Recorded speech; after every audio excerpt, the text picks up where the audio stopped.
और तीसरे भरत हुए हैं श्री राम जी के अनुज भरत। और ऐसे महान भरत के नाम से ही इस देश का नाम हुआ है भारत।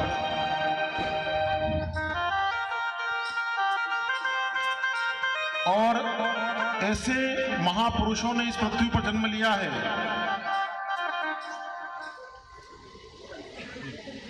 जिनका वर्णन हमारे लिए संभव नहीं है। बस हम तो यही कह सकते हैं कि हमारा परम सौभाग्य है कि हम भगवान ने, पहला तो धन्यवाद भगवान को यह करना है सभी को कि हमें मनुष्य का जन्म दिया। 84 लाख योनियों में हमें भगवान ने मनुष्य बना करके भेजा। सबसे पहला धन्यवाद तो ये देना है। और दूसरा धन्यवाद ये देना है कि मनुष्य बना करके भी कहां भेजा? इस भारत में। नहीं तो महाराज दूसरे देशों के हालत देखो आप, सीरिया, पाकिस्तान, अफगानिस्तान, ऐसे ऐसे देश पड़े महाराज जहां नरक से भी बदतर जीवन है। नरक में अच्छा है लेकिन यहां इतना वो है। और भारत में भी हम कहां हुए हैं? इस मालवा में, जहां मां अहिल्या की कृपा है, जहां मां नर्मदा की कृपा है।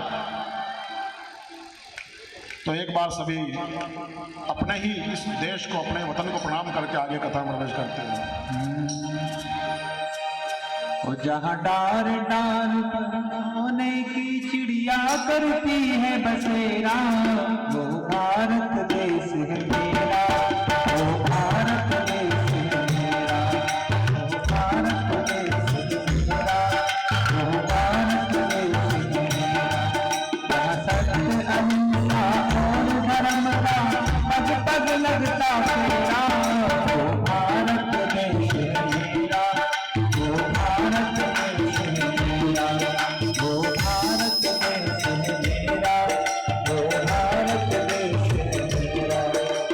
गाल गाल बात बात क्या करती है बसेरा, वो भारत देश है मेरा, वो भारत देश है मेरा, वो भारत देश है मेरा, वो भारत देश है मेरा।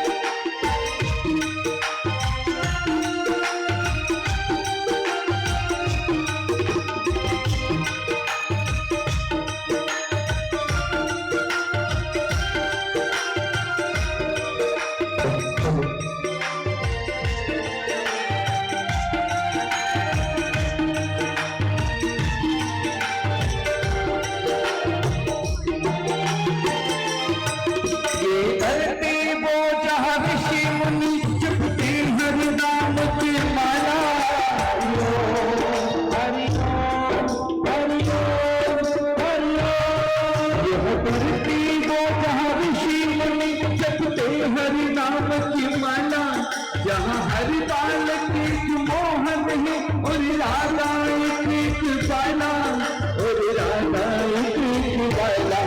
जहाँ सूरज सबसे पहले आकर डाले अपना फेरा, वो भारत देश है मेरा, वो भारत देश है मेरा।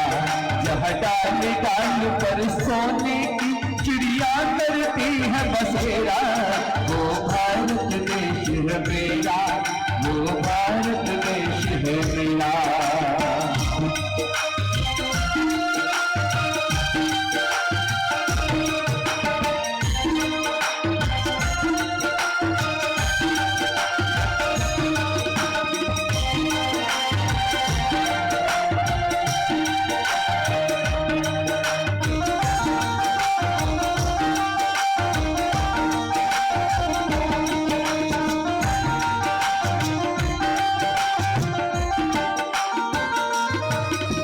गंगा जमुना कृष्णा और कावेरी बहती जाए,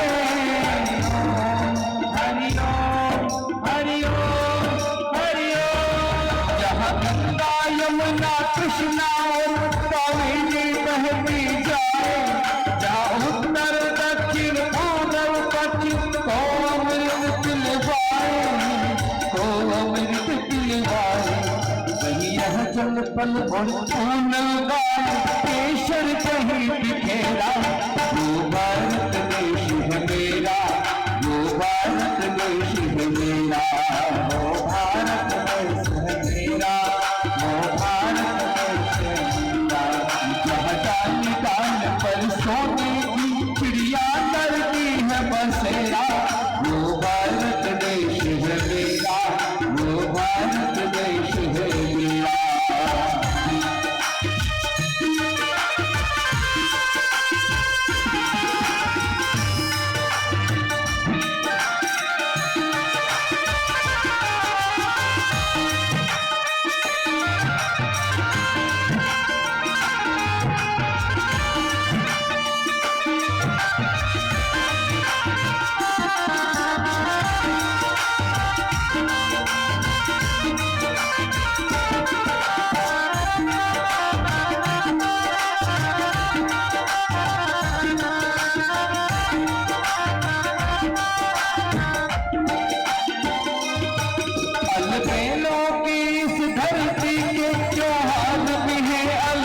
कहीं दीवार की जगमग है और होली के कहीं मेले, होली के कहीं मेले, रात रंग और हंसी खुशी चारों ओर है घेरा।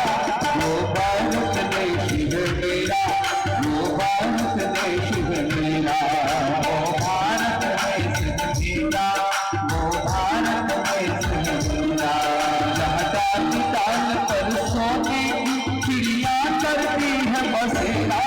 वो भारत देश है मेरा, वो भारत देश है मेरा, वो भारत देश है मेरा, वो भारत देश है मेरा।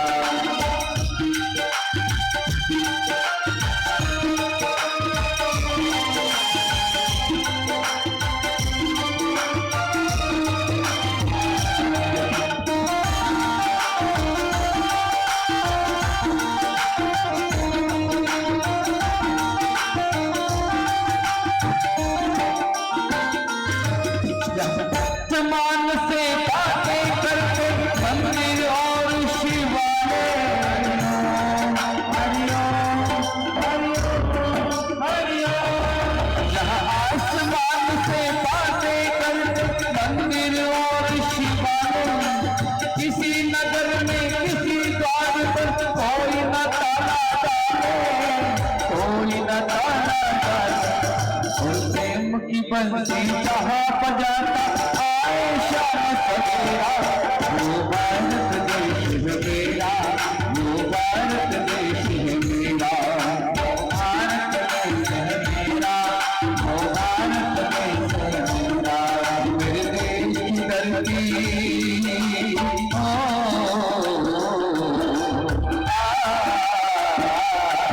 मेरे देश की धरती सोना उगले उगले हीरे मोती। मेरे देश की धरती, मेरे देश की धरती,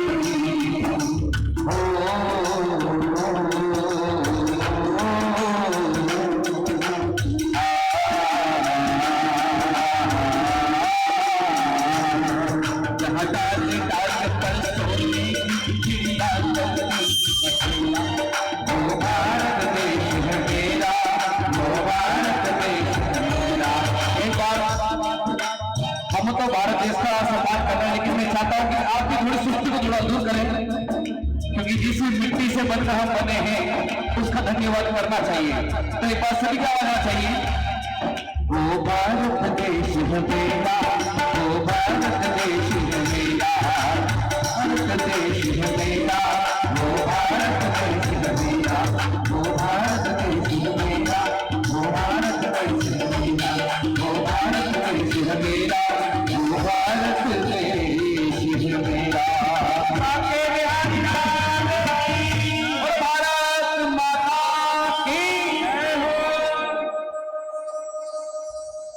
भागवत महापुराण की। आगे श्री सुखदेव जी महाराज वर्णन करते हैं भागवत जी में, परीक्षित से कहते हैं, परीक्षित अब हम तुम्हें कथा सुनाते हैं कि जीवन में गुरु का क्या महत्व होता है। परीक्षित, जिसके जीवन में सदगुरु नहीं है उसका जीवन तो व्यर्थ है, उसका जीवन धूल के समान है। अरे मनुष्यों की तो क्या गणना करना कि देवताओं को भी गुरु की आवश्यकता होती है। मनुष्यों की तो बात ही छोड़ दीजिए आप, मनुष्य को तो गुरु बनाना ही है। जिसके जीवन में सदगुरु नहीं है उसका तो जीवन व्यर्थ है। परीक्षित जी कहते हैं कि मैं तुम्हें कथा सुनाता हूं महाराज इंद्र की, कि अगर इंद्र जैसे देवताओं जो स्वर्ग के अधिपति हैं उनके ऊपर से भी अगर गुरु का साया हट जाता है तो उनके साथ भी क्या हो सकता है। यह घटना सुनो कि एक बार इंद्र अपने भोग में इतने उन्मत्त हो गए कि स्वर्ग में नृत्य का आयोजन रखवाया अप्सराओं के। सारे देवता बैठे, उसी समय उनके गुरु बृहस्पति आए, लेकिन इंद्र ने अभिमान के वश में अपने गुरु को प्रणाम नहीं करा। इस बात का बृहस्पति जी महाराज को बुरा लगा और वो स्वर्ग छोड़ करके चले गए। उन्होंने स्वर्ग को ही त्याग दिया कि ऐसे स्वर्ग में क्या रहना जहां पर एक शिष्य ही गुरु का सम्मान नहीं करता हो।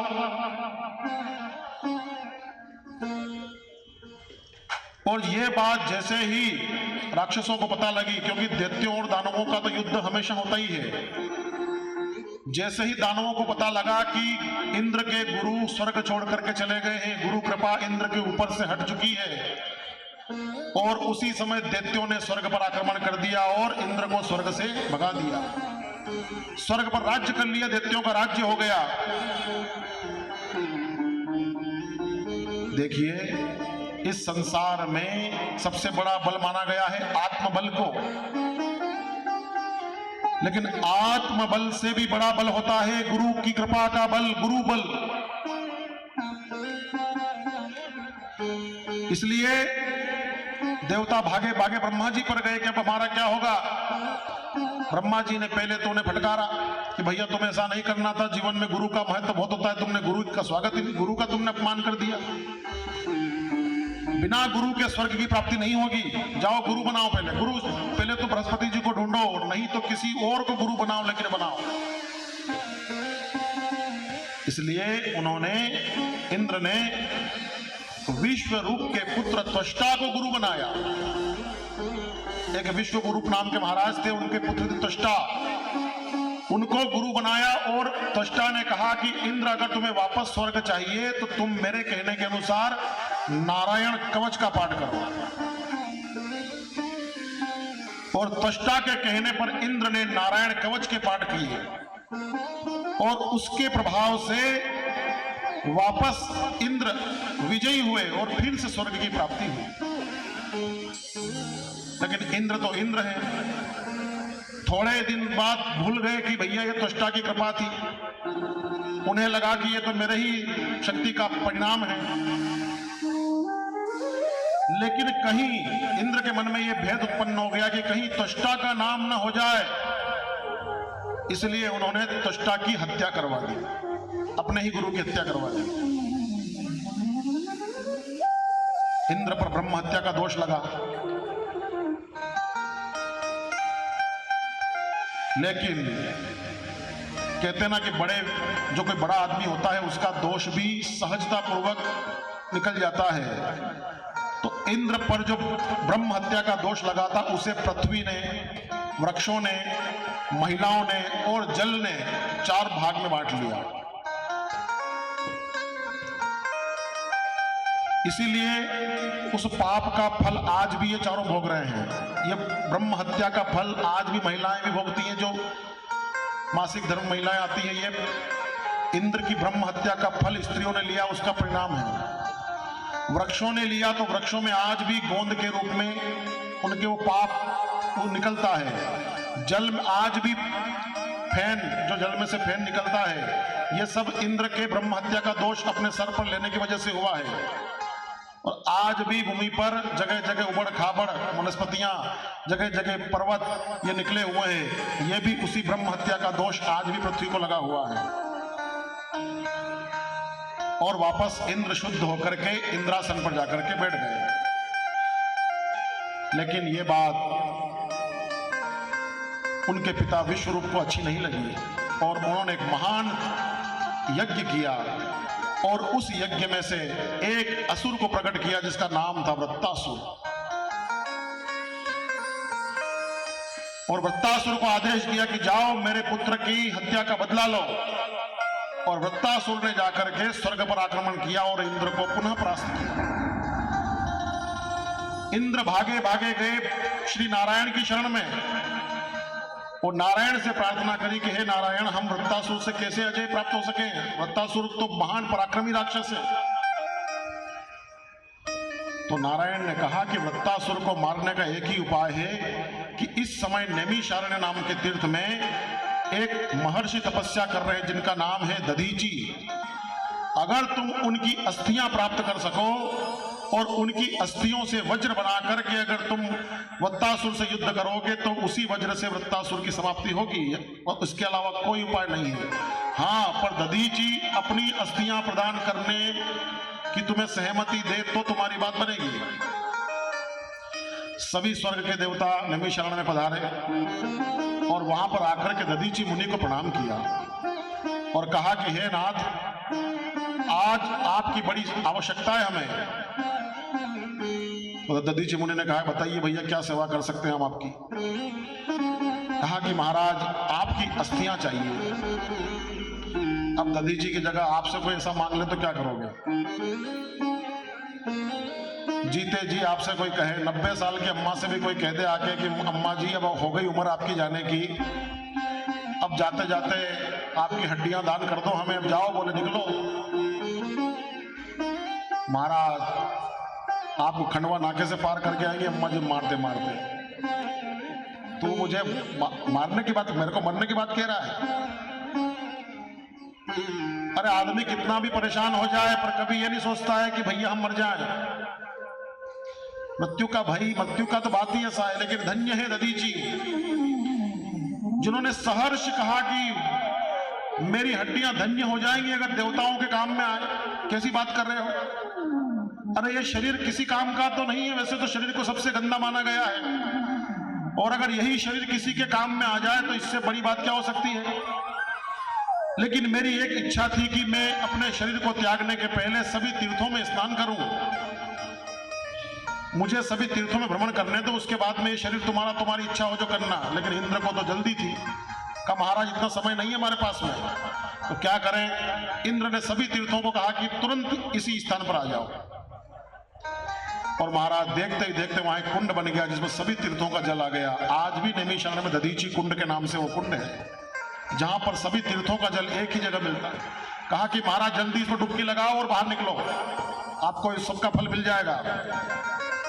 और दधीचि ने उसी कुंड में डुबकी लगाई, बाहर आए और बाहर आकर के कहा कि लीजिए शरीर आपका है। और महाराज कामधेनु गाय को बुलाया गया और गौ माता ने अपनी जिह्वा से चाटते चाटते महाराज के अस्थियों को शरीर से मुक्त किया। विश्वकर्मा जी का आह्वान किया और विश्वकर्मा जी ने आकर के उन अस्थियों का वज्र बनाया और इंद्र से कहा कि जाओ इस वज्र से वृत्तासुर पर प्रहार करो, वृत्तासुर इस वज्र को नहीं झेल पाएगा। लेकिन फिर भी इंद्र ने सोचा कि अगर वज्र से मैंने वृत्तासुर को मार दिया तो नाम तो वज्र का हो जाएगा, इसलिए पहले प्रयास में वज्र नहीं चलाएंगे, पहले तो हम अपनी कोशिश करेंगे। वृत्तासुर को ललकारा युद्ध के लिए और अपने हाथ में एक शूल था, उस शूल को फेंका। महाराज वृत्तासुर का तो कुछ नहीं बिगड़ा, लेकिन वृत्तासुर ने वही शूल उठा करके इंद्र के ऊपर दे मारा तो महाराज इंद्र का जो ऐरावत हाथी था वो कई कोसों दूर जा करके गिर पड़ा और इंद्र के हाथ से वो वज्र भी छूट गया।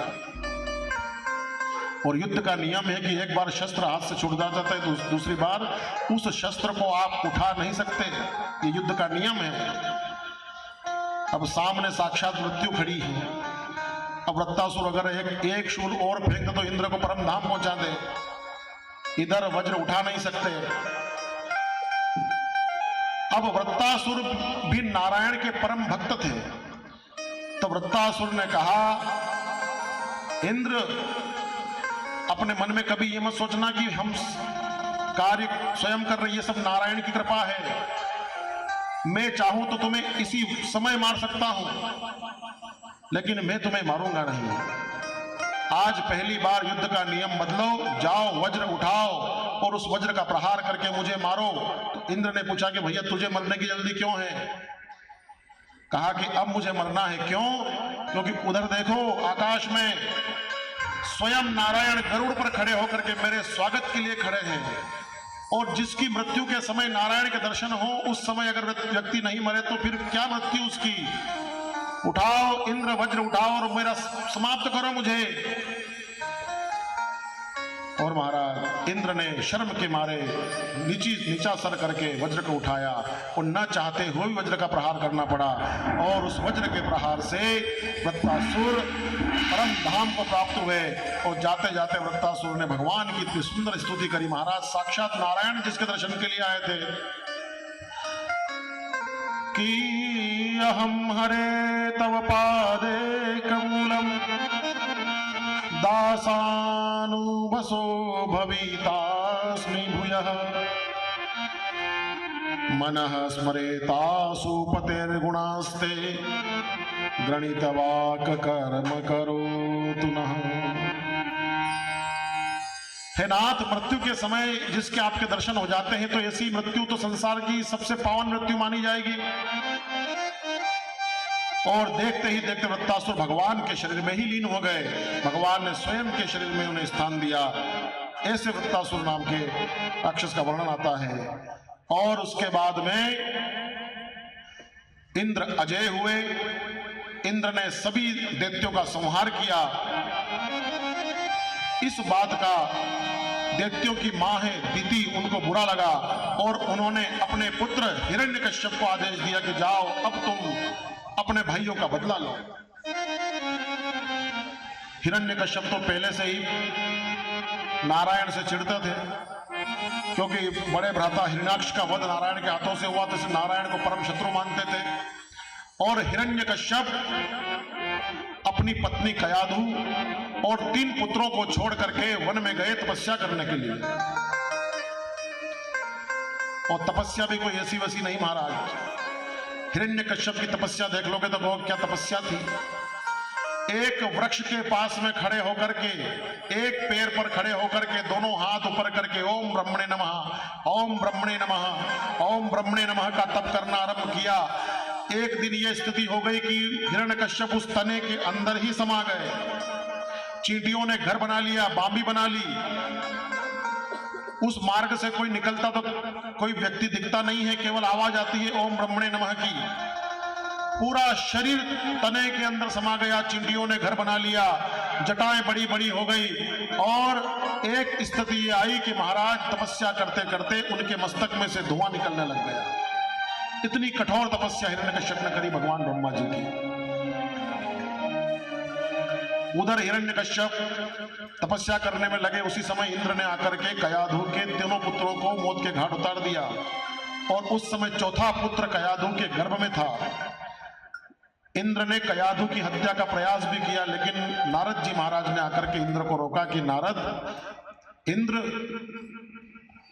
गर्भ में हत्या करना महान पाप है। इस संसार का जो गर्भ के अंदर शिशु की हत्या करता है वो संसार का सबसे बड़ा पापी कहलाता है। इतना बड़ा पाप मत करो, तुम स्वर्गाधिपति हो। अरे जिस जीव ने जन्म ही नहीं लिया, जो जीव पृथ्वी पर आया ही नहीं, तुम उसके पहले ही उसकी हत्या करना चाहते हो। नारद जी ने इंद्र को बहुत फटकारा, तब जाकर के इंद्र ने कयाधु को छोड़ा और नारद जी कयाधु को लेकर के अपने आश्रम में आए। और जो बालक गर्भ में पल रहा था, नारद जी महाराज ने गर्भ के अंदर ही उन्हें भगवत धर्म का प्रदान किया और गर्भ में ही उन्हें संपूर्ण वेद वेदांत का ज्ञान प्रदान कर दिया। और कहते हैं कि जो बालक गर्भ में सीखता है वो बालक फिर पृथ्वी पर इतना नहीं सीख पाता। जो गर्भ से संस्कार बालक में आते हैं वो पृथ्वी पर आने के बाद नहीं आ पाते हैं। इसलिए गर्भ के संस्कार अत्यंत आवश्यक है। आजकल की माताओं को पहला महीना हुआ नहीं, बड़ी विकट स्थिति है। हम कहते हैं बच्चे हमारी सुनते नहीं हैं, बच्चे भक्ति नहीं करते हैं, बच्चे समय पर ये नहीं खाते हैं, ये नहीं पीते हैं। अरे आपने 9 महीने क्या किया, ये बच्चे के ऊपर बहुत प्रभाव डालता है। पहला महीना होते ही डॉक्टर कह देते हैं कि भैया इनको बेड रेस्ट करवाना है, इनसे काम मत करवाना। और पहले महीने में महिला बेड के ऊपर लेट जाती हैं। अब बेड रेस्ट करने के बाद 2 ही काम करेंगी, या तो दिन भर टीवी या मोबाइल। और टीवी और मोबाइल में क्या क्या आता है वो तो आप सभी को पता है। देखते ही देखते 9 महीने पूरे हो जाते हैं। और जो 9 महीने में आपने कार्टून देखे, वैसे जाकर के 9वें महीने में कार्टून आ जाएगा बाहर, फिर वो भी कार्टून ही देखेगा। तो ये गर्भ के संस्कार है। इसलिए कहते हैं कि गर्भवती माताओं को 9 महीने तक विशेष ध्यान रखना चाहिए, अपने लिए नहीं, अपने बच्चों के लिए। अरे गर्भ के अंदर जो आप सीखती हैं, गर्भ के अंदर जो आप खाती हैं, गर्भ के अंदर जो बालक रहता है, उस समय आप जो कार्य करती हैं, उस समय बड़ा ही इसका एक भाव आता है। जो ये कथा सिखाती है हमें कि हिरण्यकश्यप जैसे महान राक्षस के घर में नारद जी ने कयाधु मां को गर्भ में जो संस्कार दिए, उसका परिणाम यह निकला कि कयाधु की गर्भ से ऐसे बालक का जन्म हुआ जिसका इतिहास आज भी नाम लेता है, जो भगवान के सबसे अग्रणी भक्त हुए हैं, जिनका नाम हुआ है प्रहलाद जी महाराज। बोले भक्त प्रहलाद भगवान की। ऐसे भक्त ने जन्म लिया महाराज। उधर हिरण्यकश्यप की तपस्या से देवता घबराए और उसके तपस्या को देख करके ब्रह्मा जी प्रकट हुए और कहा कि हिरण्यकश्यप मांगो, क्या चाहते हो। अपने कमंडल में से जल निकाल करके ब्रह्मा जी ने हिरण्यकश्यप के ऊपर छिड़क दिया और जल छिड़कते ही हिरण्यकश्यप वापस से युवा हुआ। हाथ जोड़ करके कहा, हे ब्रह्म देवता, देना है तो ऐसा वरदान दो कि मैं अमर हो जाऊं, मरूं नहीं। तो ब्रह्मा जी ने कहा कि देखो हिरण्यकश्यप, संसार में कोई अमर होकर के नहीं आया है, मरना सभी को है। तुम चाहो तो कोई दूसरा वरदान मांग लो। हिरण्यकश्यप ने कहा कि महाराज थोड़ा समय दो मुझे सोचने के लिए। और बहुत देर तक विचार करने के बाद हिरण्यकश्यप ने कहा कि हे नाथ, मुझे वरदान दीजिए कि मैं संसार में ऐसे किसी व्यक्ति से नहीं मरूं जो नर हो और जो जानवर हो, ना नर से ना जानवर से, ना अंदर ना बाहर, ना ऊपर ना नीचे, ना घर में ना बाहर, ना अस्त्र से ना शस्त्र से, ना मैं विधाता के बनाए हुए किसी 12 महीने में, ना दिन में ना रात में मैं मरूं नहीं, मुझे ऐसा वरदान दीजिए। जो बचने के सारे उपाय थे वो सब हिरण्यकश्यप ने भगवान से मांग लिए और भगवान ब्रह्मा जी ने कहा कि तथास्तु। यह सुनकर के हिरण्यकश्यप अपने आप को अमर समझ करके उसी समय निकल गया स्वर्ग पर आक्रमण करने के लिए। हिरण्यकश्यप ने स्वर्ग पर आक्रमण किया और महाराज स्वर्ग पर अधिकार जमाया, पृथ्वी पर अधिकार जमाया, पाताल लोक का राजा बना, त्रिलोकी का राजा हिरण्यकश्यप कहलाया। और त्रिलोकी का राजा बनकर के उसने अपने नगर में, अपने राज्य में घोषणा करवा दी कि हर बच्चे का लालन पालन, हर बच्चे की शिक्षा मेरे कहने के अनुसार होगी।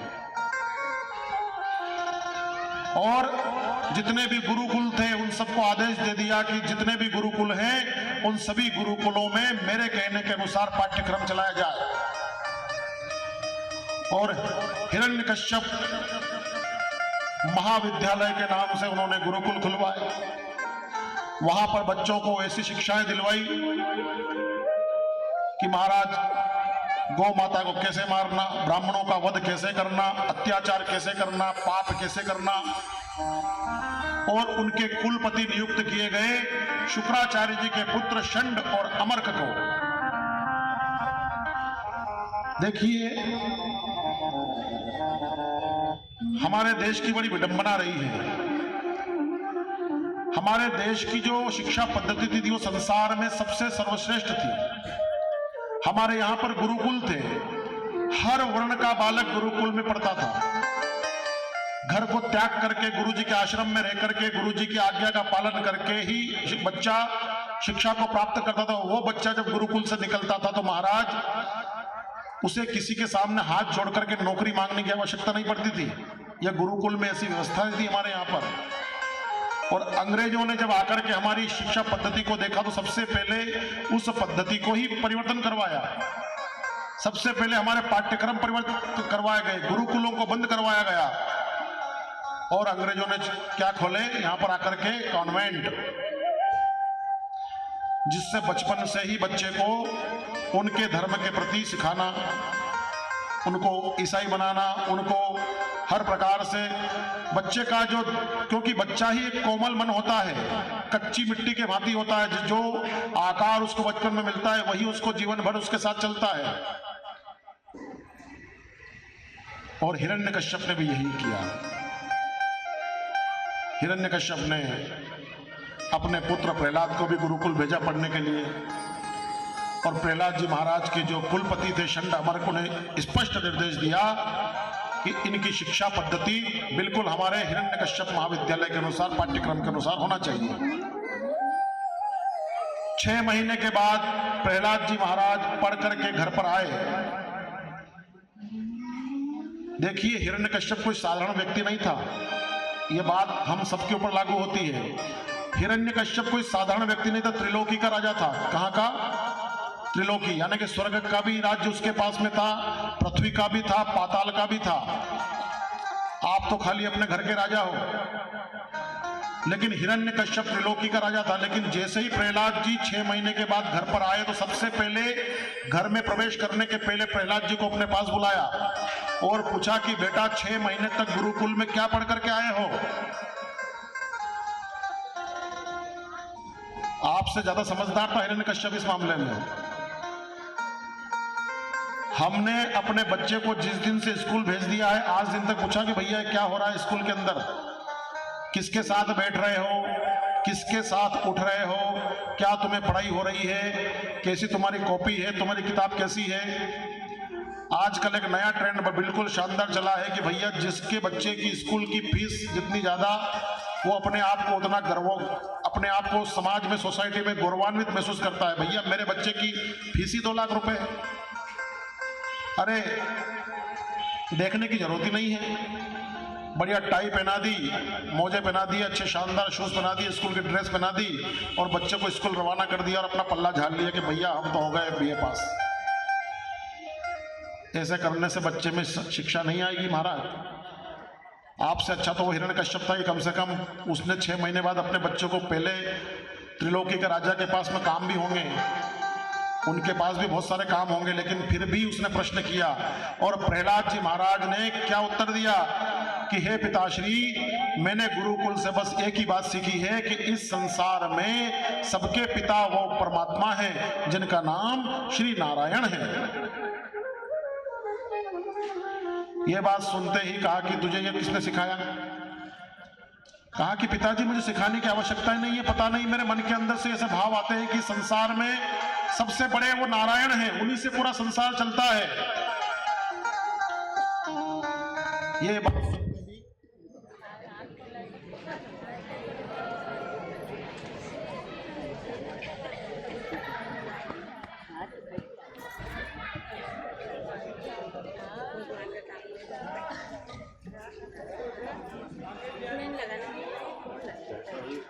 नहीं मजा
प्रहलाद जी को भक्ति तो गर्भ से ही मिली थी, लेकिन उनके जीवन में एक ऐसी घटना हुई जिसके कारण वो और अधिक नारायण की तरफ झुके। बहुत सुंदर कथा है कि जब प्रहलाद जी महाराज गुरुकुल में गए पढ़ने के लिए, तो एक दिन उनके गुरुजी उन्हें नगर भ्रमण पर ले गए कि आपको पूरा नगर घुमाते हैं। प्रहलाद जी के साथ में और भी कई शिष्य उस नगर में घूमते हुए नगर भ्रमण पर गए। हिरण्यकश्यप ने अपने शासन में स्पष्ट कह रखा था कि कोई भी भगवान का नाम अगर लेता हुआ पाया जाएगा, उसी समय उसे मृत्यु दंड दिया जाएगा। यह हिरण्यकश्यप का आदेश था। तो जब घूमते घूमते प्रहलाद जी ने क्या देखा कि आपने कभी मटके बनाते हुए कुम्हार को देखा है? पहले वो कच्चे मटके बनाते हैं, फिर सभी मटकों को लेकर के अग्नि में, आग में उन्हें पकाते हैं। तो एक कुम्हार और उसकी पत्नी उन मटकों में आग लगी हुई है और उसके चारों तरफ माला हाथ में लेकर के राम राम राम राम राम राम राम कर रहे हैं। जब प्रहलाद जी ने ये कान में अपने शब्द सुना कि ये तो भगवान के नाम ले रहे हैं, उसी समय प्रहलाद जी उस कुम्हार के पास में गए और उनसे पूछा कि भैया आप किसका नाम ले रहे हो और माला किसकी फेर रहे हो? जब कुम्हार को पता लगा कि ये तो राजा के ही बेटे हैं और इनको बता दिया कि भगवान का नाम ले रहा, तो अभी उसी समय मेरी मृत्यु हो जाएगी, मृत्युदंड दिया जाएगा। उसने कहा भैया हम तो हिरण्यकश्यप महाराज के माला फेर रहे थे, हमारे तो भगवान एक ही है, हिरण्यकश्यप। कहा झूठ मत बोलो, तुमने कोई दूसरा नाम लिया था, झूठ मत बोलो। और प्रहलाद जी महाराज ने जोर देकर के बोला तो उस कुमार ने हाथ जोड़ करके कहा कि राजकुमार आप हमें क्षमा करिए, लेकिन अभी 8-10 दिन पहले जब ये मटके बन रहे थे, उस समय हमारे यहां पर एक बिल्ली ने जन्म दिया 4 बच्चों को, और छोटे बच्चे थे इसलिए मैंने एक मटके के अंदर उनको रख दिया और मेरी पत्नी से कहा कि मैं जा रहा हूं बाहर, जब तक मैं लौट करके ना आऊं तब तक तुम इस मटके को बाकी मटकों के साथ मिलाना मत। अब कम से कम 400-500 मटके थे, उस मटके को अलग रख दिया बच्चे को उसके अंदर रख करके, और किसी काम से कुम्हार बाहर चला गया। जब 4-5 दिन बाद लौट करके आया तो क्या देखा, उसकी पत्नी ने वो सारे के सारे मटके पकाने के लिए थप्पी लगा करके जमा दिए। अब किस मटके में बच्चे हैं ये किसी को नहीं पता, और उसके आने के पहले उसमें आग लगा दी। जैसे ही कुम्हार आया उसने उसको पूछा पत्नी से कि भैया वो मटका अलग रखा था वो कहाँ है? पत्नी ने घबरा कर कहा कि मुझे पता नहीं, मैंने तो गलती से तो सारे मटके जमा दिए हैं। अब इतने मटकों में आग लगने के बाद उस मटके को कैसे ढूंढा जाए? इसलिए जिस दिन से आग लगी है हम भगवान से यही प्रार्थना कर रहे हैं कि हे नाथ, कुछ भी हो जाए लेकिन उन बच्चों पर आंच मत आने देना बस। तो प्रहलाद जी पूछते हैं कि क्या तुम्हें तुम्हारे भगवान पर इतना विश्वास है कि वो इतनी आग में इन 500 मटकों में उन बच्चों को बचा लेंगे? तो उस कुमार ने कहा कि इस संसार में केवल भगवान ही है जो किसी को जीवन दान दे सकते हैं। कहा कि मेरे पिता नहीं कर सकते ये काम। कहा कि राजकुमार आपके पिता किसी को मृत्यु तो दे सकते हैं, मृत्यु मार तो सकते हैं, लेकिन किसी को जीवन दान नहीं दे सकते। यह घटना को सुनकर के प्रहलाद जी ने अपने 2 सैनिक बुलाए और दोनों सैनिकों को आदेश दिया कि जब तक ये कुम्हार मटकों को कब खोलोगे? कहा कि आज से 3 दिन बाद ये मटके खुलेंगे। सैनिकों से कहा कि तुम 3 दिन तक यहीं खड़े रहना। जिस दिन ये मटके खुले मुझे वापस से बुलाना इसी जगह पर। मैं अपनी आंखों से देखना चाहता हूं कि उस नाम में इतनी शक्ति है कि वो बच्चे बच जाएंगे। कुमार से कहा कि यदि बच्चे जीवित निकले तो तुम जीवित रहोगे, और यदि बच्चे अगर मरे हुए निकले तो तुम्हारी गर्दन यहीं काट दी जाएगी। कुमार ने कहा बिल्कुल महाराज। वही 3 दिन के बाद जब मटके निकालने का वक्त आया, स्वयं प्रहलाद जी महाराज को गुरुकुल से बुलाया और उन्हीं के सामने सारे मटके निकाले एक एक करके। और सबसे नीचे हुए रखे हुए मटके में सारे मटके पक चुके हैं, लेकिन वही मटका कच्चा बचा है और वो चारों बच्चे अभी भी उसके अंदर खेल रहे हैं। और महाराज प्रहलाद जी ने जब दृश्य देखा तो उसी दिन से भक्त हो गए भगवान की। वास्तव में वो परम सत्ता है संसार में, जिसके नाम लेने से सब कुछ संभव है। और उसी दिन से प्रहलाद जी ने पूरे गुरुकुल का नक्शा बदल दिया। हर बच्चे को ओम नमो भगवते वासुदेवाय का मंत्र सिखा दिया। और महाराज जब उस गुरुकुल में भजन कीर्तन होने लगे, षंड अमरक ने जब यह दृश्य देखा तो भागते हुए हिरण्यकश्यप के पास में गए और कहा, महाराज आपके पुत्र को संभालिए, नहीं तो वो पूरे संसार में भगवत भक्ति फैला देगा। अरे उसने पूरे गुरुकुल के बच्चों को बिगाड़ करके रख दिया है, भगवान का नाम दिन रात लेता है, भजन गाता है, कीर्तन करता है। और उसी समय हिरण्यकश्यप को क्रोध आया, अपने सेनापति को आदेश दिया कि मेरे घर में ही मेरा शत्रु, सबसे पहले मेरे पुत्र को ही समाप्त करो, जाओ उसे मार दो। सेनापति ने प्रहलाद जी महाराज को पर्वतों से फिकवाया, हाथियों के पैर के नीचे से कुचलवाया, कई प्रयास किए, लेकिन प्रहलाद जी महाराज मरे नहीं, हर बार जीवित बच करके आ जाते हैं। स्वयं हिरण्यकश्यप की बहन है होलिका, उन्हें वरदान है कि अग्नि में नहीं जलती है। कहा कि भैया प्रहलाद को मैं लेकर के बैठूंगी अग्नि में, और आप चारों तरफ लकड़ी रख करके अग्नि उसमें प्रवेश कर देना, प्रहलाद स्वयं जल करके भस्म हो जाएगा। मुझे तो वरदान मिला ही है। लेकिन भगवान की कृपा देखो, जिस होलिका को वरदान मिला हुआ था वो होलिका भस्म हो गई और प्रहलाद जी के पुष्प की भांति उसमें से निकल गए। ऐसी भगवत भक्ति है। सारे प्रयास विफल हो गए तो एक दिन हिरण्यकश्यप ने प्रहलाद जी को अपने पास बुलाया, कहा कि तुम्हें अपने नारायण पर इतना भरोसा है? कहा कि जी पिताजी, नारायण में भरोसा करने की क्या बात है, नारायण तो मेरे अंदर भी है, आपके अंदर भी नारायण है, आपके अंदर भी तो नारायण बैठे हुए हैं। इस संसार में कण कण में नारायण व्याप्त है। तो हिरण्यकश्यप ने कहा कि क्या इस सभा में भी नारायण है?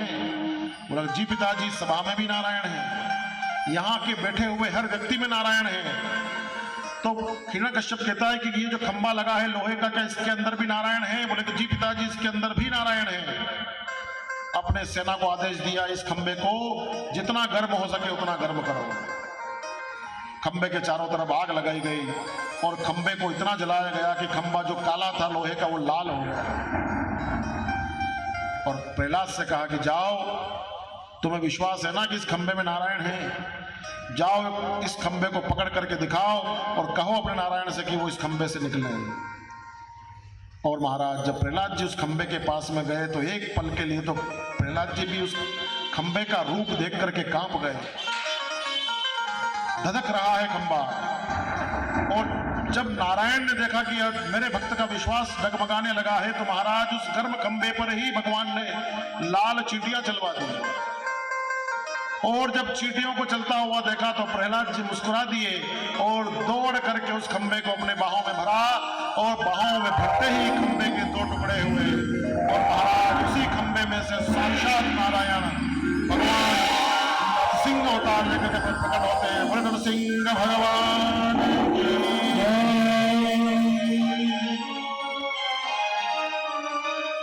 की। सूर्य अनेक फिरे कण मांगत, पे पद सूर सो स्वाद कहाँ,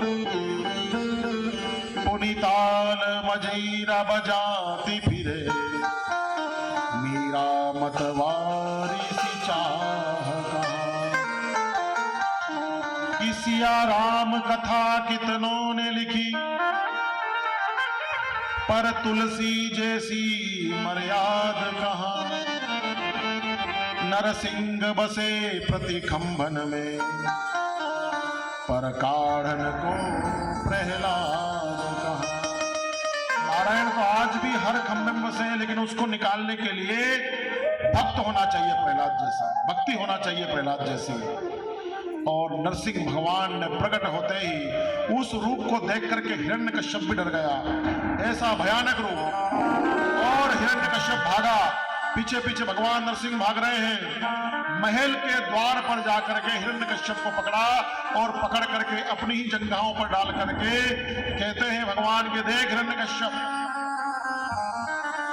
तूने ब्रह्मा जी से वरदान मांगा था कि भैया अंदर मरे ना बाहर, ना ये अंदर है ना बाहर, ये घर का द्वार है, ना धरती पे ना आकाश में, ना ये धरती है ना ये आकाश है, ये मेरी गोदी है, ना अस्त्र से ना शस्त्र से मैं तुझे मारूंगा, मेरे नाखून से, ना जो अस्त्र है ना शस्त्र है, ना नर से ना पशु से। तो देख मेरी ओर, मैं ना नर हूं ना पशु हूं, मैं नरसिंह हूं। और तूने कहा था न दिन में ना रात में, यह समय है संध्या का, ना भी दिन है ना रात है। तूने कहा था कि मैं विधाता के बनाए हुए किसी महीने में नहीं मरूं, मैंने तुझ जैसे पापी को मारने के लिए एक अलग से महीना बनाया है जिसका नाम है पुरुषोत्तम मास, मल मास। 13वां महीना बनाया भगवान ने। और देखते ही देखते भगवान ने हिरण्यकश्यप की पेट को चीर करके उसकी आंखों को बाहर कर दिया। बोले हिरण्यकश्यप मर्दन सिंह भगवान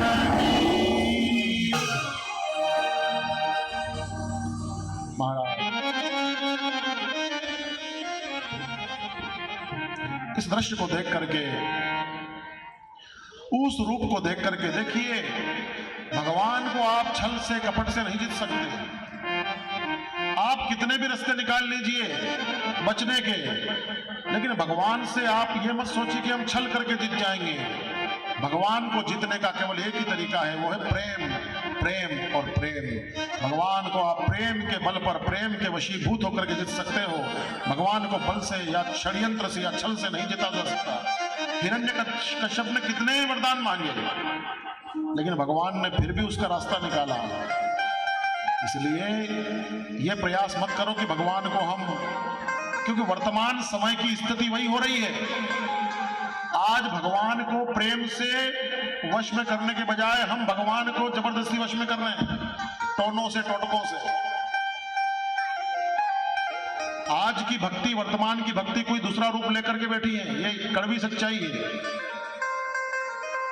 आज भक्ति तो सब कर रहे हैं, ये नहीं कह रहे कि भक्ति तो पहले से ज्यादा बढ़ गई है अब। और लेकिन हम भक्ति में सब कुछ भूल गए हैं कि भगवान प्रेम के भूखे हैं। भगवान को प्रेम से मनाइए। भगवान आपके टोटकों से रिझने वाले नहीं हैं। भगवान को टोटकों से वश में कर सकते हो, जैसे रावण ने किया था। आप क्या भक्ति करोगे, आपसे ज्यादा भक्ति रावण ने करी थी। अपने ही मस्तक काट काट करके चढ़ा दिए भगवान को, तब जाकर दशानंद बना था। शिव प्रसन्न तो हो गए उसकी भक्ति से, उसके टोटकों से, लेकिन अधिक देर तक प्रसन्न नहीं रह पाए। जब लंका जलाने की बारी आई तो महाराज वही शिव अपना ही रुद्र अवतार लेकर के हनुमान जी बन करके गए, सबसे पहले लंका में आग लगा करके आए। इसलिए भगवान को टोने टोटकों से रिझाने का प्रयास मत करो, भगवान को प्रेम से रिझाओ। भगवान प्रेम के भूखे हैं। भगवान को आप ये मत करो कि हम भैया इतनी ही बजे उठ करके इतनी ही बजे ये करेंगे तो भगवान प्रसन्न होंगे, हम इतने ही चावल के दाने चढ़ाएंगे तो भगवान प्रसन्न होंगे, या हम इतनी ही बार भगवान को इतनी बराबर 11:50 पर ये करेंगे तो ही भगवान प्रसन्न होंगे। ये धारणा मन में से निकाल दीजिए आप सबसे पहले तो। भगवान समय, भगवान विचार, भगवान नहीं, ये सब कुछ नहीं देखते कि आपने क्या चढ़ाया और क्या नहीं चढ़ाया। भगवान तो ये देखते हैं कि आपके मन में भगवान को पाने की लालसा कितनी है, आप भगवान से प्रेम कितना करते हैं, आप भगवान के बिना कैसे रह पाते हैं, ये आवश्यक है। और हिरण्यकश्यप की कथा हमें यह सिखाती है कि भगवान को आप ऐसे वश में मत करिए। उनकी कहते हैं ना कि चोटी को पकड़ लो तो वो प्रेत काबू में हो जाता है, ऐसा प्रयास मत करिए। भगवान को काबू में नहीं करना है, भगवान को रिझाना है। और भगवान को वही रिझा सकता है जिसकी भक्ति मीराबाई जैसी हो। अरे भगवान की ऐसे ऐसे भक्त हुए हैं महाराज कि धन्ना जाट जैसे भक्त हुए भगवान के, जिन्होंने नकली पत्थर में से भगवान को प्रकट कर दिए। भगवान के ऐसे ऐसे भक्त हुए, भगवान को कोई नियम या भगवान को कोई सेवा वो नहीं चाहिए, भगवान को आपका प्रेम चाहिए। इसलिए भगवान को प्रेम से भजिए, भगवान को ऐसा प्रेम दीजिए जैसे हम अपने शिशु से प्रेम करते हैं, वैसा भगवान से प्रेम जिस दिन आप करने लग जाएंगे तो भगवान स्वतः आपके हो जाएंगे। इसलिए भगवान से प्रेम करना सीखिए। और यहाँ पर बहुत सुंदर प्रसंग आता है कि हिरण्यकश्यप तो मारा गया, और भगवान के उस रूप को देख करके सारे देवता डर गए। नरसिंह भगवान का क्रोध शांत कैसे हो, तो माता लक्ष्मी को बुलाया और माता लक्ष्मी भी भगवान के उस रूप को देख करके पुनः वैकुंठ चली गई कि उस रूप के सामने खड़ी नहीं हो पाई। तो ब्रह्मा जी ने प्रहलाद जी से कहा कि जाओ भगवान के क्रोध को शांत करो, और प्रहलाद जी ने जाकर के भगवान के हाथ जोड़ करके सुंदर स्तुति गाई, तब जाकर के भगवान का क्रोध शांत हुआ। कि सत्यम विधातुम निज भृत्य भाषितम व्यक्तिं च भूतेष्वखिलेषु चात्मनः अदृश्यात्मभूतं रूपमत्वानं स्तंभे सभायां न मृगं न मानुषम। हे नाथ, अपने क्रोध को शांत कीजिए। कि ब्रह्मादयः सुरगणा मुनयो वय सिद्धा सत्वेकं तानमतयो वचसां प्रयाहे नाराधितुं पुरुगणे रघुनापि विपुः किं तोष्टुमर्हति समे हरि कग्रम न जाते। आप अपने क्रोध को शांत कीजिए। और प्रहलाद जी महाराज को सामने देख करके भगवान का क्रोध शांत हुआ। प्रहलाद जी को गोदी में बिठा करके लाड़ करे और कहा, प्रहलाद कुछ मांग लो।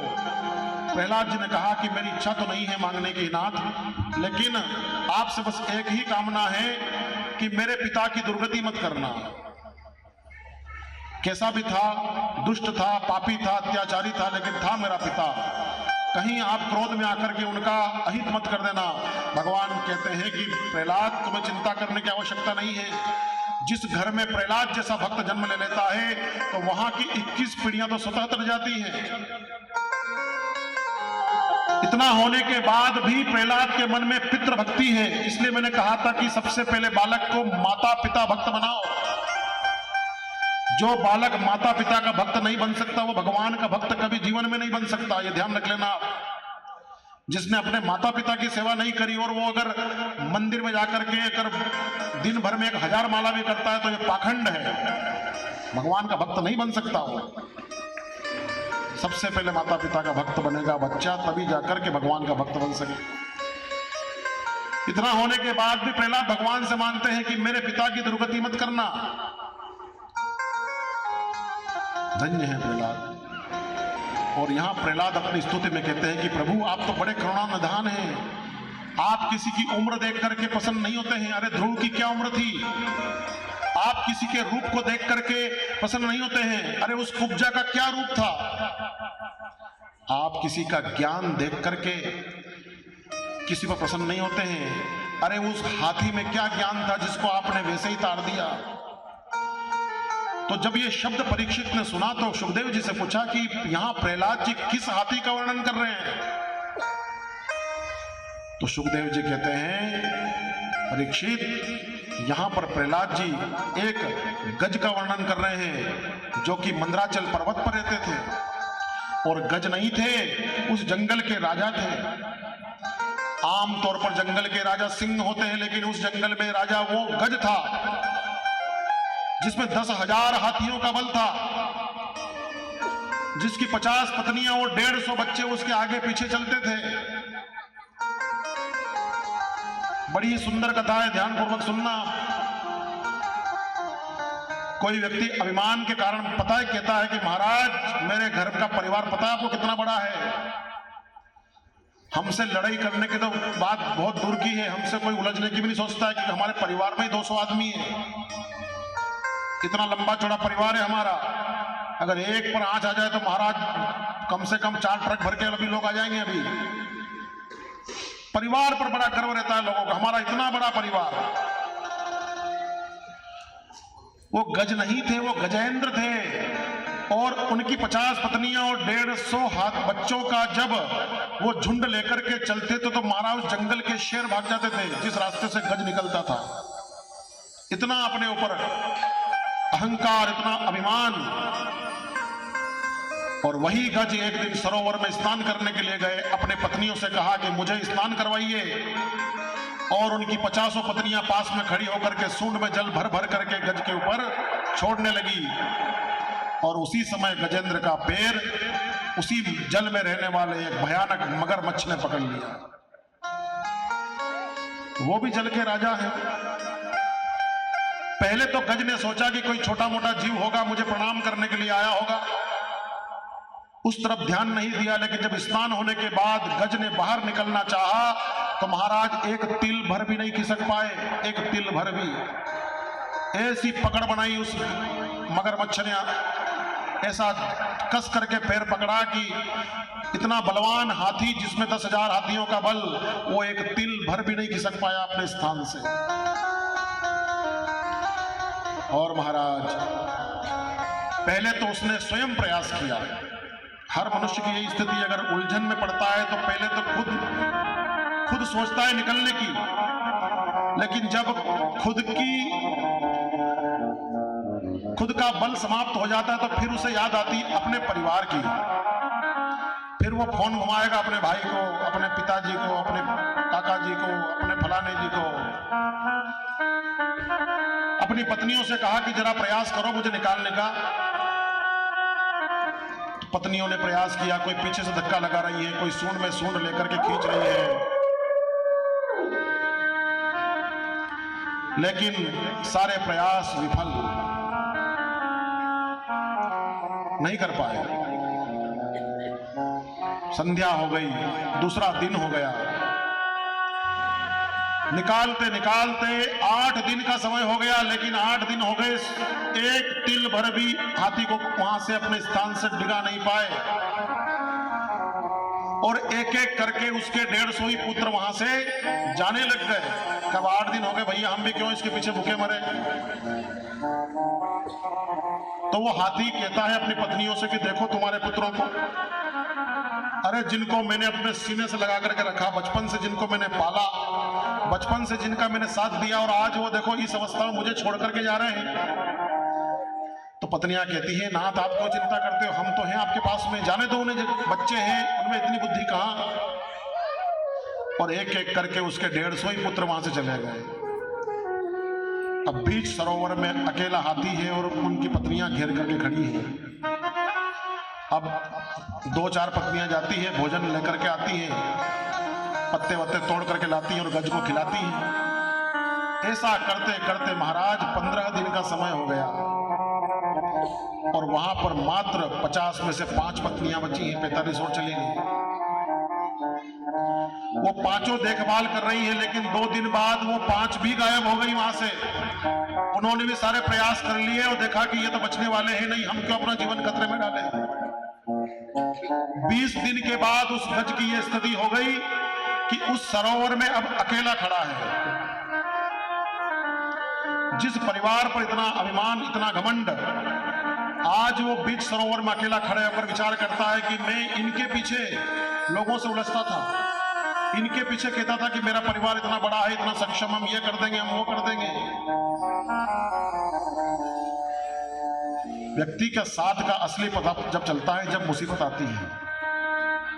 सुख में तो हर कोई साथ देते हैं, जब व्यक्ति की असली परीक्षा होती है दुख में, और व्यक्ति यही भूल करता है कि वो पहले अपनों को याद करता है।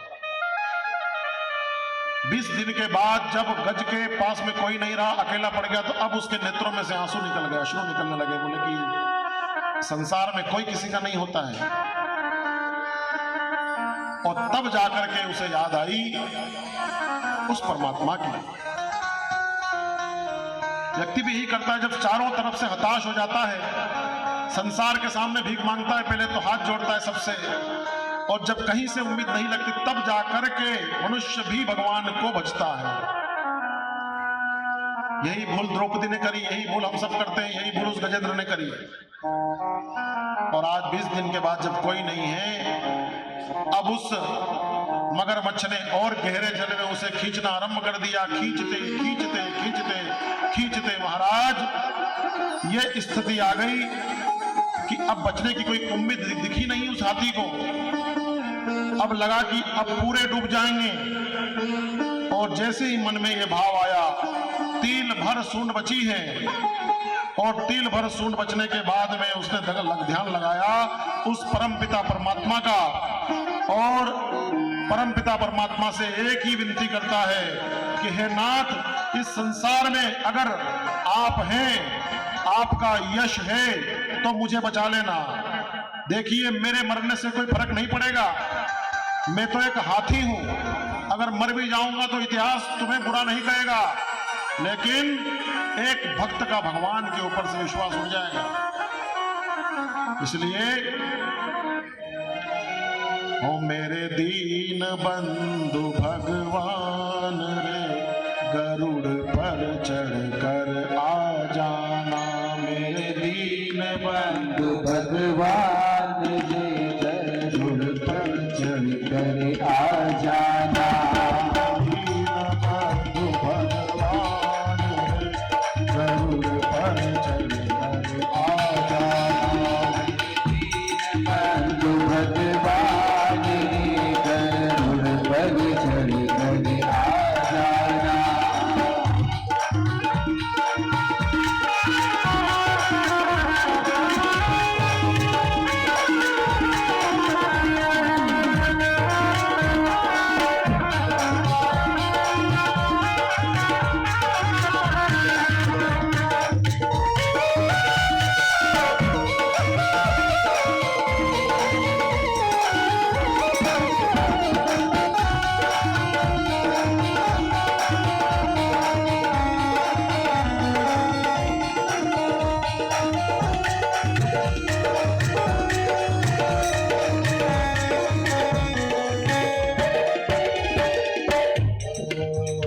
मेरी सांस चले ना पावा, ना जीवा चले ना गाना। मेरी सांस चले ना पावा, ना जीवा चले ना गाना। मेरी सांस चले ना पावा, ना जीवा चले ना गाना। मेरी सांस चले ना पावा, ना जीवा चले ना गाना। मेरा जीव चले भगवान तो, जीव चले भगवान तो, मैं शिव जीवन कर आ जाना। जीव चले भगवान तो, तुम शिव जीवन कर आ जाना।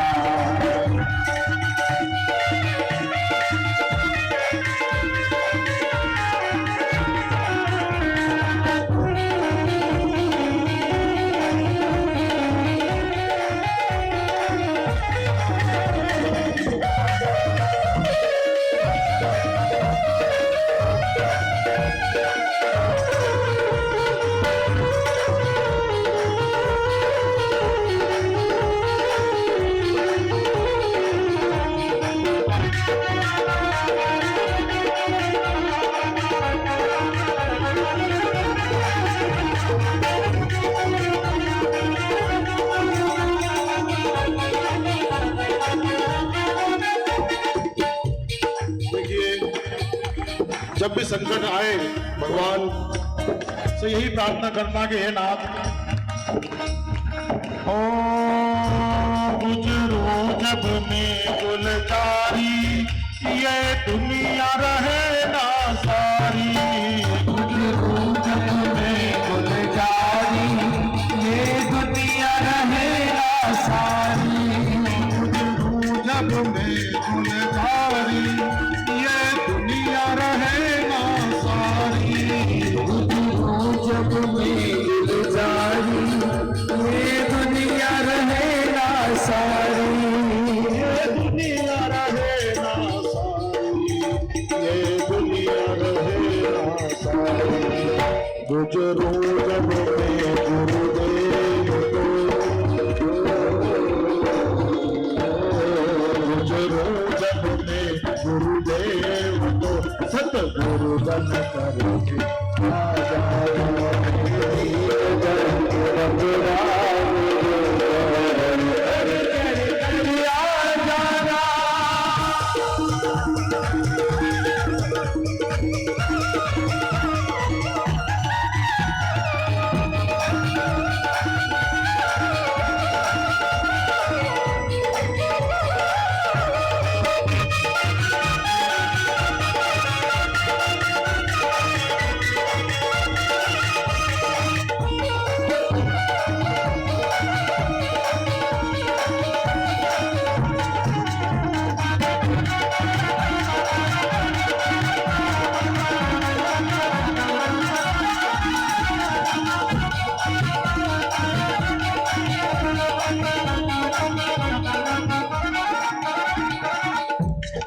देखिए भगवान से एक ही हाथ जोड़ के विनती करना कि हे नाथ, जब अंतिम यात्रा मेरी निकले और उस अंतिम यात्रा में कोई वहां पर कोई रथ चलता है ना कोई घोड़ा चलता है, वहां पर तो 4 कंधों पर ही जाना है।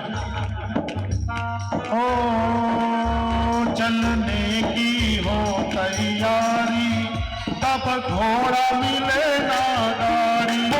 चलने की हो तैयारी, तब घोड़ा मिले ना गाड़ी।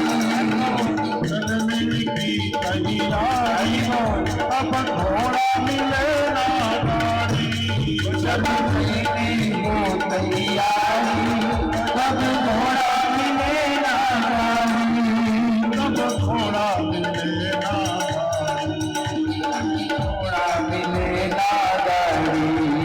मेरी शैया छूटे घनश्याम, छूटे घनश्याम, मेरी शैया छूटे घनश्याम, तो कंजाल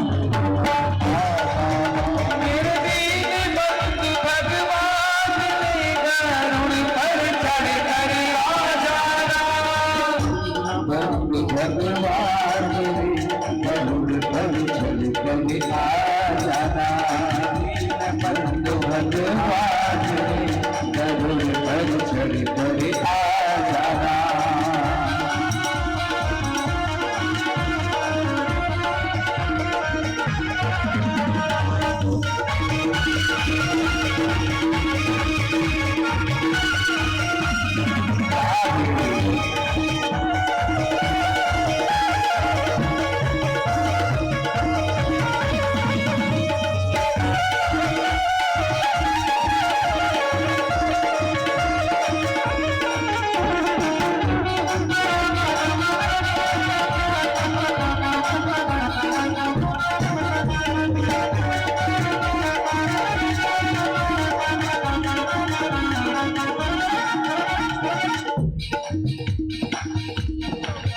यमदूत बनाए बंदी और काला होगी गंदी।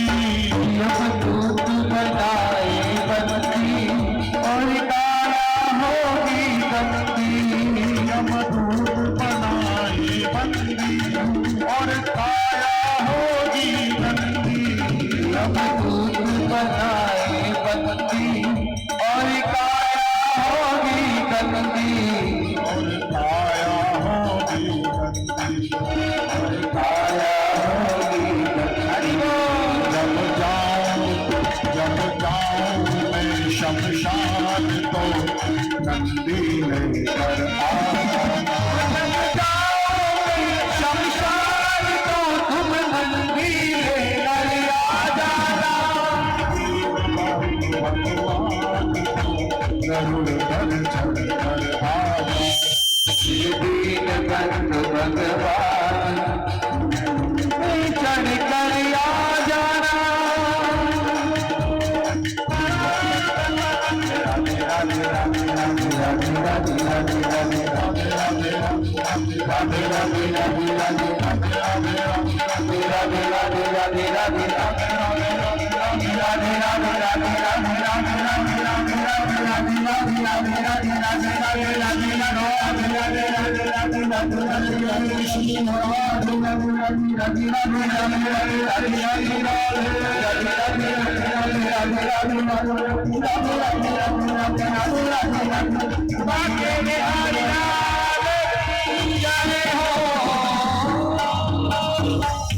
भागवत महापुराण की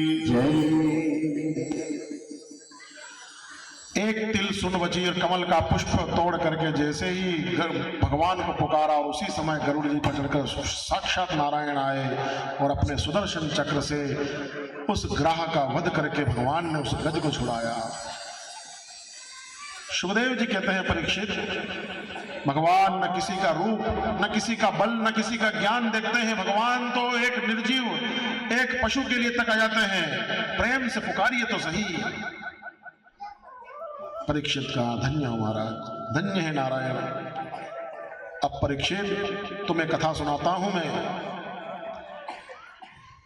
उन्हीं प्रहलाद जी महाराज के पुत्र हुए हैं विरोचन, और उन्हीं विरोचन के पुत्र हुए हैं राजा बलि, जो भगवान के अनन्य भक्त कहलाते हैं। उनकी कथा आती है राजा बलि की, कि राजा बलि जब त्रिलोकी के राजा बन गए और जब देवता दर दर की ठोकरें खाने लगे, तब माता देवताओं की मां अदिति परेशान हुई, और अदिति ने अपने पति कश्यप से पूछा कि हे नाथ, कोई ऐसा उपाय बताओ कि मेरे पुत्र हमेशा के लिए सुरक्षित हो जाएं। तो कश्यप ऋषि ने उन्हें एक व्रत बताया जिसका नाम था पयो व्रत, जो फाल्गुन महीने में होता है। 13 दिन का उपवास होता है, जिसमें फाल्गुन शुक्ल एक प्रतिपदा से लगा करके त्रयोदशी तक महान अद्भुत व्रत है। अपने पति के कहने पर मां अदिति ने उस व्रत को किया, और उस व्रत के प्रभाव से नारायण प्रसन्न हुए, और नारायण ने आकर के दर्शन दिए। किसको? माता अदिति को। कहा, मांगिए मां, क्या चाहिए? अदिति कहती हैं कि मेरे गर्भ से सभी देवताओं ने जन्म लिया, मैं चाहती हूं कि एक बार आप नारायण भी मेरे गर्भ से जन्म लेकर के आए। कहा कि देखिए मां, मैं किसी के गर्भ से जन्म नहीं लेता हूं, मैं तो प्रकट होता हूं, और मुझे पता है कि तुम्हारी क्या कामना है। तुम अपने पुत्रों की चिंता के कारण मुझे याद किया है, इसलिए मां मैं तुम्हारे यहां पर अवश्य आऊंगा पुत्र बन करके। आश्वासन दिया, और भगवान नारायण स्वयं भाद्रपद महीने के शुक्ल पक्ष की द्वादशी के दिन ठीक मध्याह्न के दोपहर के 12 बजे साक्षात नारायण जगत के नाथ श्री 52 अंगुल के वामन रूप लेकर के आते हैं। बोले वामन नारायण भगवान की। वामन नारायण का जन्म उत्सव बड़े ही धूमधाम से मनाया गया। स्वयं बृहस्पति उनके यज्ञोपवीत के लिए आए, और जब यज्ञोपवीत में भिक्षा मांगने की बारी आती है, ब्राह्मण के बालक को जब यज्ञोपवीत दी जाती है तो उसके कंधे पर एक झोली टांगी जाती है, और उससे कहा जाता है कि जाओ भिक्षा मांग करके आओ। गुरु आज्ञा देते हैं, जो यज्ञोपवीत कराते हैं वो गुरु आज्ञा देते हैं कि जाओ सब समाज से भिक्षा मांग करके मुझे ला करके दो। तो बृहस्पति ने भिक्षा में मांगा कि देखिए नाथ, मुझे भिक्षा में कोई मुद्रा नहीं चाहिए, मुझे भिक्षा में चाहिए त्रिलोकी का राज्य जो देवताओं से छीन लिया है राजा बलि ने। अब आपको वही राज्य ला करके देना पड़ेगा। तो यहां पर भगवान ने जो बात कही वो सभी के सुनने के लायक बात है। भगवान नारायण जिसकी जो अपनी भ्रकुटी को टेढ़ा कर दे तो पृथ्वी का प्रलय कर सकते हैं, वो ताकत है। जो क्रोध में आ जाए तो पृथ्वी को प्रलय कर सकते हैं, वो नारायण कहते हैं। किससे? मां अदिति और अपने गुरु बृहस्पति से, कि देखो राजा बलि को तो मैं भी युद्ध में परास्त नहीं कर सकता।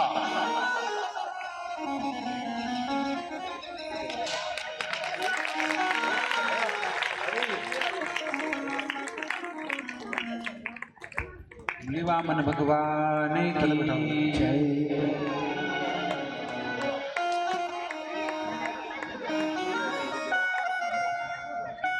देखिए कथा बड़ी महत्वपूर्ण है, ध्यान से सुनिए। जो नारायण त्रिलोकी को विजय एक क्षण में कर सकते हैं, वो नारायण, अभी रुक जाओ भैया, वो नारायण कह रहे हैं कि मैं युद्ध में बलि को पराजित नहीं कर सकता, मैं बलि से युद्ध नहीं कर सकता। क्यों? क्योंकि बलि के मस्तक पर उसके गुरु जी का हाथ है, और जिसके जीवन में जिसके मस्तक पर सदगुरु का आश्रय रहता है उसका तो भगवान भी बाल बांका नहीं कर सकता। क्योंकि राजा बलि, एक समय वो आया था कि राजा बलि मारे गए थे देवताओं के हाथों, लेकिन उनके गुरु शुक्राचार्य जी के पास थी मृत संजीवनी विद्या, उसके कारण उन्होंने पुनः राजा बलि को जीवित किया, और बलि से कहा था कि तुमने जीवन में केवल 2 कार्य कर लेना तो तुम वापस त्रिलोकी के राजा बन जाओगे। पहला तो यह है कि गुरु की आज्ञा का कभी उल्लंघन मत करना, और दूसरा कि ब्राह्मणों की सेवा करके यज्ञ को करवाना, यज्ञ ही तुम्हें सब कुछ दे सकता है। और बलि ने ये 2 कार्य किए तो पुनः त्रिलोकी के राजा बन गए। भगवान कहते हैं कि जिसके ऊपर सदगुरु का आश्रय होता है उसको तो युद्ध में मैं तो क्या साक्षात काल भी उसको परास्त नहीं कर सकता। मैं बलि के यहां पर युद्ध की कामना से नहीं, अगर तुम्हें त्रिलोकी का राज चाहिए तो आज मैं स्वयं भिक्षा मांगने बलि के द्वार पर जाऊंगा और भिक्षा मांग करके त्रिलोकी का राज्य लेकर के आऊंगा। यह होता है सदगुरु का आश्रय, जहां साक्षात नारायण को भी सोचना पड़ता है कि मैं इससे भिड़ूं कि नहीं।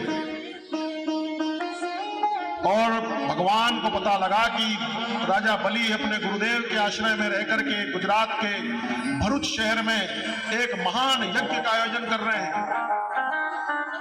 जहां पर आज भरूच शहर बना है उसी स्थान पर बलि ने यज्ञ किया और ऐसा अद्भुत यज्ञ कि महाराज संसार के हर ब्राह्मण को बुलाया।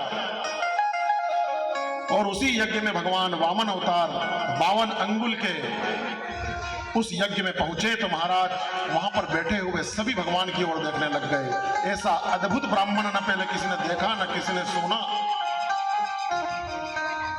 यज्ञ में से उठने के लिए यजमान को मनाही होती है कि यज्ञ से उठ नहीं सकते, लेकिन जब राजा बलि ने उस रूप को देखा तो अपने आसन पर बैठ नहीं पाए, उठ करके दौड़ पड़े। ऐसा रूप कि महाराज बलि अपने आप को रोक नहीं पाए और आकर के सीधे चरणों में गिरकर कहते हैं,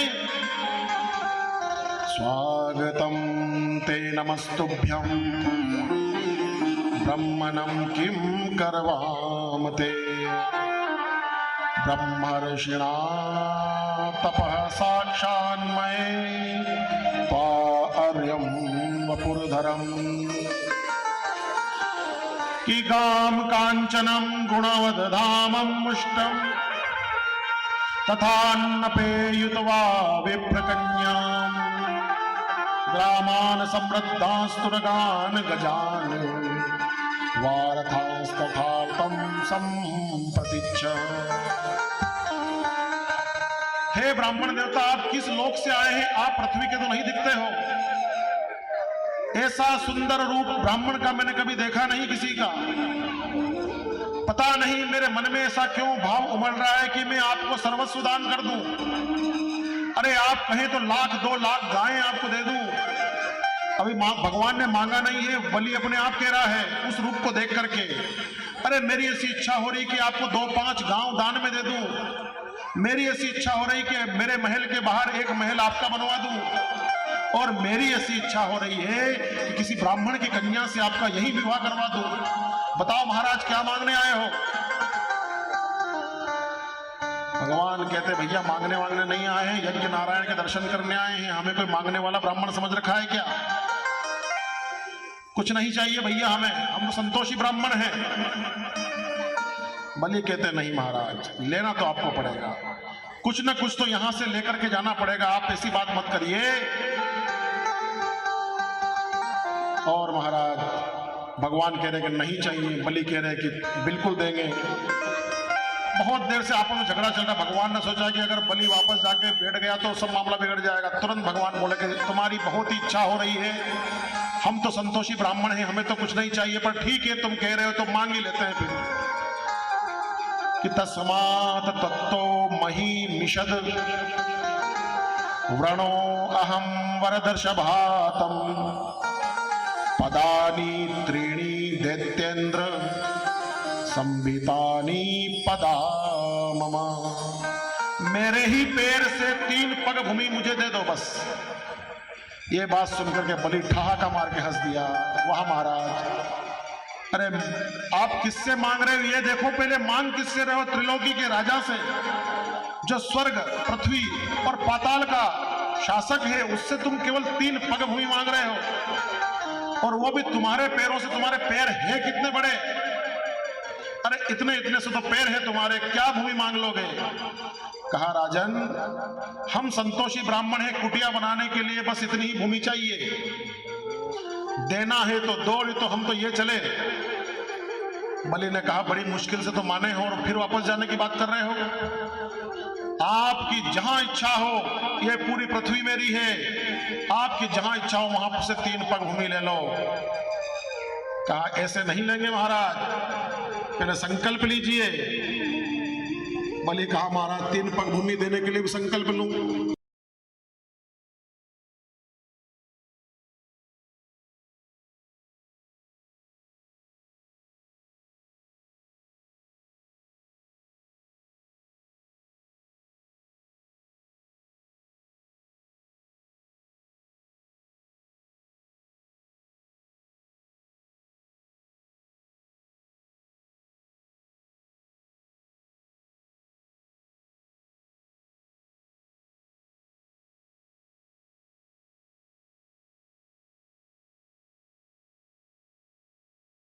भी अगर होंगे तो इतिहास याद रखेगा कि राजा बलि ऐसे हुए संसार में कि जिसके द्वार पर नारायण भी झोली फैला करके आए थे।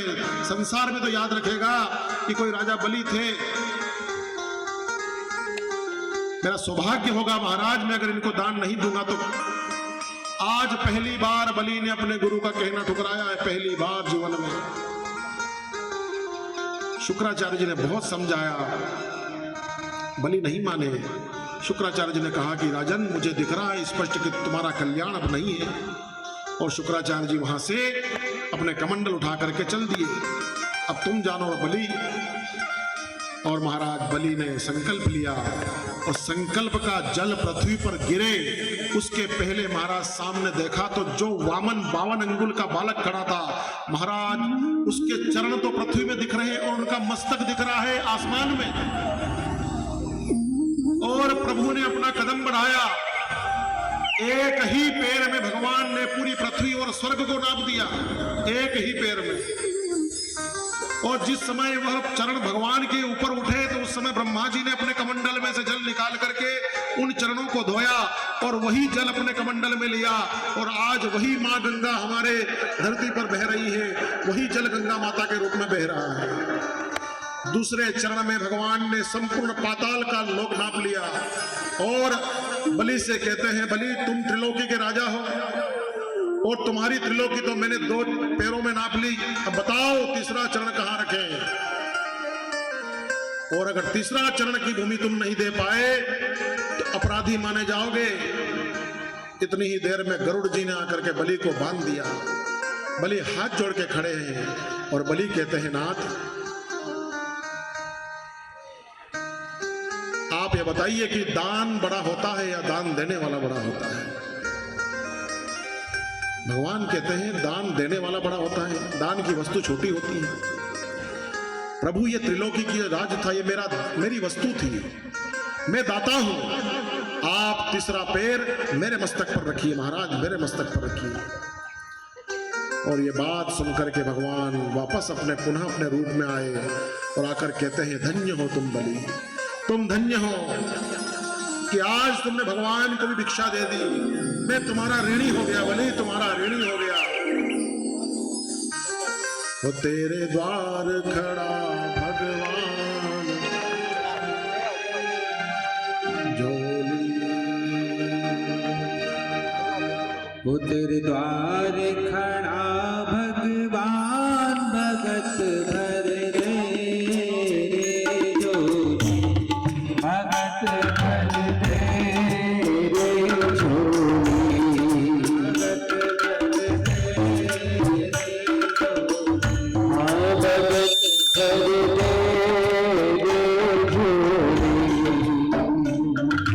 द्वार खड़ा भगवान भगत भर रे झोली, भगत भर रे झोली, भगत भर रे झोली, भगत भर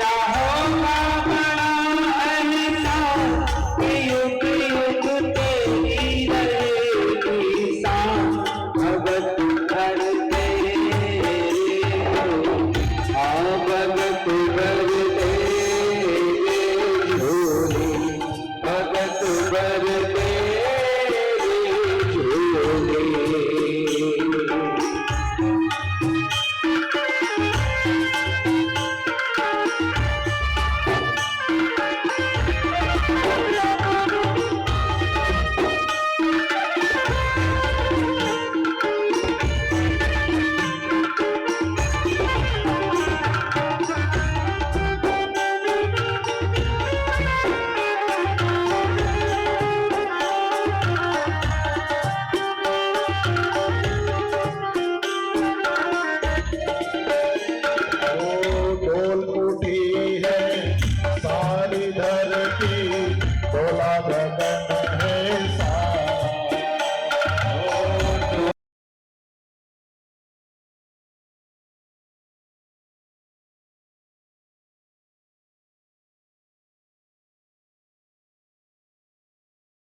भी सर्वस्व अपना मान लेते नाम आज लुटा के सर्वस्व अपना मन में कहना तेरा। मिट जाएगा पल में तेरा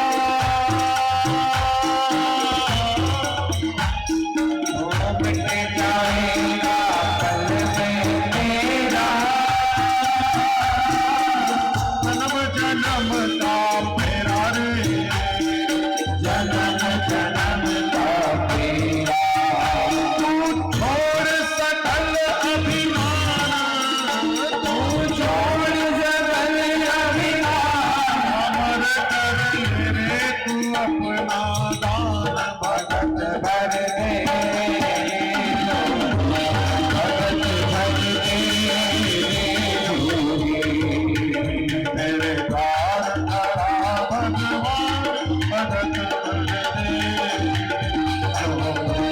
भगत भर दे तेरा होला बड़ा एहसान कि जुग जुग तेरी रहे जान भगत भर भगत भर दे भगत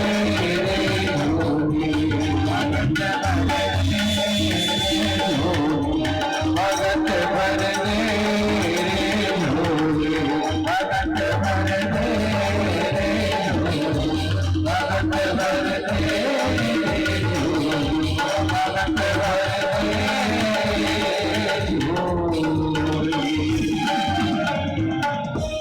बोलिए वामन भगवान की जय महाराज बलिदेव भगवान की जय।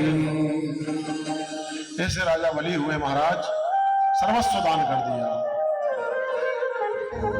और भगवान कहते हैं कि जो मुझे सर्वस्व दे देता है मैं भी उसका रखता नहीं हूं। किसी भक्त ने कहा है कि आप भगवान की तरफ एक कदम बढ़ो, भगवान आपकी ओर एक कदम बढ़ेंगे। तो व्यक्ति कहता है कि भैया एक एक कदम बढ़ेंगे तो फिर कब तक बढ़ते रहेंगे, कब पूरा जीवन निकल जाएगा, कितने जन्म निकल जाएंगे। भगवान कहते हैं अपने भक्त से कि मेरे कदम के बारे में पूछना है तो जाकर के राजा बलि से पूछना कि मेरा कदम कितना बड़ा है। एक बार बढ़ के तो देखो भगवान की ओर। और महाराज बलि ने अपना सर्वस्व दान कर दिया। भगवान ने ब्रह्मा जी को बुलाया और भगवान ब्रह्मा जी से कहते हैं कि ब्रह्मा जी अब मुझे वैकुंठ में नहीं जाना, मुझे अब वैकुंठ नहीं चाहिए क्योंकि बलि ने मुझे अपना ऋणी बना लिया है। इसने मुझे सर्वस्व दान दे दिया और जो मुझे सर्वस्व दे देता है मैं उसका कर्जा चुका नहीं पाता हूं। बताओ बलि तुम्हें क्या चाहिए। अरे तुम क्या कहोगे, मैं ही कहता हूं कि जाओ तुम सुतल के राजा बनो। क्या स्वर्ग, क्या पाताल, क्या पृथ्वी, इससे भी सुंदर है सुतल। जाओ तुम उसके राजा बनो। और कहा बलि और बताओ तुम्हें क्या चाहिए। बलि ने कहा नाथ मेरी तो कुछ मांगने की इच्छा नहीं है, परंतु आप इतना ही कह रहे हैं तो मेरी एक ही इच्छा है कि मैं नित्य आपके दर्शन करूं। मैं घर से निकलूं तो आपके दर्शन हो, मैं महल में प्रवेश करूं तो आपके दर्शन हो। तो भगवान ने कहा सीधे शब्दों में ये कहो कि चौकीदार बन जाए हम तुम्हारे, कि महाराज अब आप खुद भी समझ लें। भगवान ने ब्रह्मा जी से कहा कि ब्रह्मा जी जाओ लक्ष्मी से कह देना कि अब मैं वैकुंठ में नहीं रहूंगा, मेरे ऊपर बलि का कर्ज चढ़ चुका है और बलि का कर्ज चुकाने के लिए मैं चौकीदार बन करके जाऊंगा, इसके महल की पहरेदारी करूंगा। और भगवान चल दिए बलि के साथ में सुतल में। राजा बलि के महल के बाहर पहरा देने लगे। लक्ष्मी जी को यह बात पता चली तो महाराज लक्ष्मी जी घबरा गई। बिना नारायण के वैकुंठ तो सुना हो गया। और नारद जी ने जाकर के लक्ष्मी जी से कहा कि अगर पति चाहिए तो मेरा कहना मान लो,